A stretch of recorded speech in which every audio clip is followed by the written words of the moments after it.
Personalisht njëherë edhe për mua është një ditë shumë e rëndësishme, pastaj edhe për shoqatën tonë, ku ne zhvillojmë aktivitete të ndryshme që të rrisim vetdijen, vëmendjen,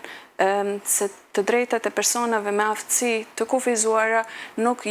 janë të drejtat të cilat duhen mohuar, nuk janë të drejtat të cilat duhen të festohen ndryshe, por këta persona janë të barabartë me të gjithë ne dhe andaj duhet i përkushtohemi sa më shumë që të realizojnë të drejtat e tyre, të cilat për fat të keq këtu në këtë vend, do thot në Maldëzi, shihet që nuk është bërë një përmirësim në 10 vitet e fundit dhe akoma kemi privim të drejtave të personave me aftësi të kufizuara në fushat të ndryshme, duke filluar si nga punësimi, nga arsimimi, etj.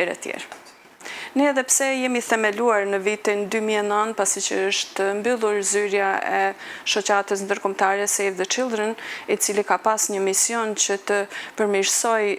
dhe të rritet numri i fëmijëve të cilët kanë qasje në arsim, do thotë ne kemi vazhduar në vitin 2009, mirë po punën e vërtet kemi filluar ta bëjmë kur kemi hapur në kuadër të shoqatës Fëmijët e Malit të Zi, shërbime të cilët u ofrohen direkt fëmijëve që kanë aftësi të kufizuar, fëmijëve dhe të rinjve,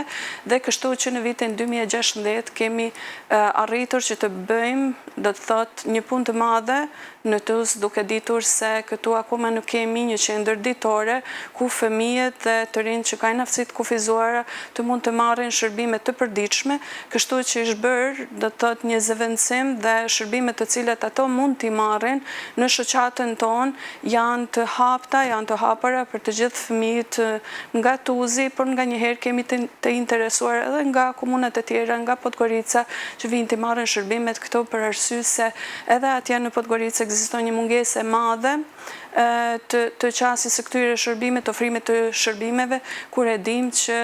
në shumicën e rasteve shoqatat e prindërve janë ata që japin, ofrojnë mundësi prindërve, do thotë fëmijëve me aftësi të kufizuara që të kenë qasje në këto shërbime.